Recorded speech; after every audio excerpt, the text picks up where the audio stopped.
Vikings, let's win this game. Attention fan, get ready for a full episode with the latest Vikings updates. Imagine a tight end nobody had on the radar, but who could explode and become a key piece of the offense in 2025. Add to that a legendary safety and an explosive pass rusher that are leaving Kevin O'Connell with his heart in his hands. As if that wasn't enough, one of the team's main players has become the center of national controversy, being called too expensive. And to wrap it up, there's still a story grabbing headlines at Soldier Field. You won't want to miss a single detail.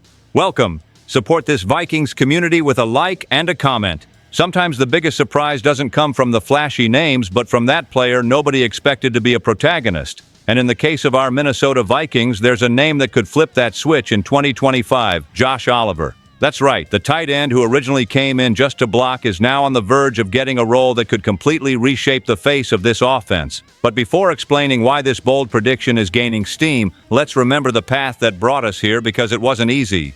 Jordan Addison suspended for 3 games. Jalen Naylor still questionable with a hand injury. Justin Jefferson, the absolute star, dealing with nagging hamstring discomfort. Even TJ Hawkinson, who should be Jefferson's anchor, spent the offseason recovering from physical issues. And in this context, the front office decided to give up valuable draft picks to bring Adam Thielen back, with his 35 years and a ton of experience. So yes, we've got talent, we've got depth, but also a whole lot of question marks hanging in the air. It's exactly in this gap between doubt and expectation that Josh Oliver could find the perfect opening. Analyst David Stefano from the Daily Norseman didn't just suggest it, he outright predicted that Oliver will have a career year in the categories that really matter: targets, receptions, yards, and touchdowns. Does it sound exaggerated? Maybe, but when you take a closer look, the argument makes sense. Oliver has been raising the bar ever since he joined Minnesota. First, it was 213 yards and 2 touchdowns in 2023, then 258 yards and 3 touchdowns in 2024. Always climbing, always improving. And more than that, Kevin O'Connell may very well lean on 2 tight end sets to ease the pressure on J.J. McCarthy, who will debut as the full-time starter on national television in Week 1. Shorter routes, quick passes, extra protection for a young quarterback who needs to adapt without being swallowed alive by NFL defenses. All of this favors Oliver, who has reliable hands and the size to win through contact. The fan base is already split. Some see Oliver as nothing more than a role player, while others believe he could be the unexpected difference maker. The truth is, if this prediction comes true, we'll be witnessing one of the most underrated turning points of the season. Let's move on to the next concerning update straight from Minnesota. Sometimes what scares fans isn't the lack of talent. Sometimes it's the uncertainty of who's actually going to be healthy enough to take the field. And today, my friend, 2 fundamental pieces of this roster are at the center of the storm: Harrison Smith and Andrew Van Ginkel. Just mentioning their names sends chills, because we're talking about defensive leaders who can decide the outcome of a game. Harrison Smith, the hitman, has been away since August 11th due to a personal health issue. The team hasn't given details, which only adds to the fan base's anxiety. Ben Goosling, reporter for the Star Tribune, said he doesn't believe it's long-term, but he also didn't guarantee we'll see Harrison for the opener against the Bears. It's a delicate situation. On one hand, the heart of the secondary, a leader on and off the field. On the other, an absence that might push Theo Jackson into a larger role alongside Josh Metellus. And you know as well as I do, replacing an icon of over a decade is never just about numbers. Meanwhile, Andrew Van Ginkel hasn't practiced since August 7th, officially due to an undisclosed injury. But here's the difference. Gosling believes Van Ginkel will be ready on Monday night. The concern lies in how the team has handled the situation. They've taken an extremely cautious approach throughout the preseason, resting their stars to avoid unnecessary risks. That's smart, but it also raises doubt. Is he really ready, or will we see Van Ginkel on a snap count? If it's the latter, young guys like Dallas Turner and even Chaz Chambliss could see more action right away. The fan base is already debating, is this just precaution, or are they covering up something bigger? And that atmosphere directly affects the confidence of the roster, because imagine walking into Soldier Field under the bright lights of Monday Night Football, without Harrison patrolling the backfield, and with Van Ginkel possibly not at 100%. That's the kind of scenario that makes any fan's stomach drop. We can only hope they recover the right way. Now here's a story that's been blowing up. Nothing stings a fan base's pride more than seeing one of their own disrespected on a national level, and that's exactly what happened when Bleacher Report dropped their dreaded all-overpaid team list. Who was slapped on there as an example of a bad contract? None other than TJ Hawkinson, our star tight end, a key cog in the Vikings offense. Can you believe it? Calling Hawkinson overpaid is like poking the purple faithful with a stick, and the reaction was immediate. Journalist Brad Gagnon claimed that Hawkinson, at 28 years old, was flirting with bust status. Yes, he used that word. He pointed out the serious knee injury from 2023 that carried into the following year, highlighting numbers like an average of 45.5 yards per game in 2024 and 0 touchdowns scored. His argument was that with a salary of $16.6 million in 2025, climbing past $20 million in the following years, Hawkinson simply wasn't delivering the return. But is that a fair take, or just another lazy narrative built on surface-level stats? The fan base's response was crystal clear. Calling Hawkinson a bust is absurd. A bust was Laquan Treadwell. A bust was Lewis Cine.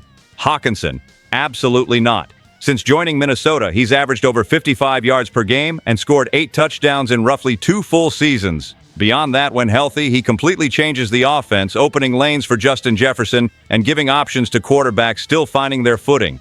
The real issue is the injury, not the talent. And blaming a player for tearing an ACL on a dirty hit is just cowardly. Strategically, the front office has flexibility. His contract can be adjusted or even ended as early as next year if they want. But let's be honest. What makes more sense? Dumping one of the league's most talented tight ends, or betting that, once fully healthy, he becomes exactly the safety net J.J. McCarthy needs? To me, the answer is obvious. And the craziest part? Even Travis Kelce got labeled overpaid on that list. If legends are getting called out, maybe the problem isn't the players, it's the people making up these cheap headlines. And when it comes to the Minnesota Vikings, this fan base doesn't swallow disrespect easily. Now, what's happening in Chicago that's catching everyone's attention? Soldier Field has always been a nightmare for the Vikings, not just because of the hostile environment, but because of that grass field that year after year becomes a problem. And now, just days away from Monday Night Football against the Bears, it's back in the spotlight. After 5 concerts in 5 nights, the stadium needed a fresh layer of sod. The problem? This exact process has already produced disastrous conditions in the past. Who remembers players slipping, the ball bouncing unpredictably, and even Bears players publicly trashing the field? Kevin O'Connell, of course, tried to keep calm. He said he expects a playable surface, that the NFL is too professional to allow embarrassment, but he couldn't resist a jab.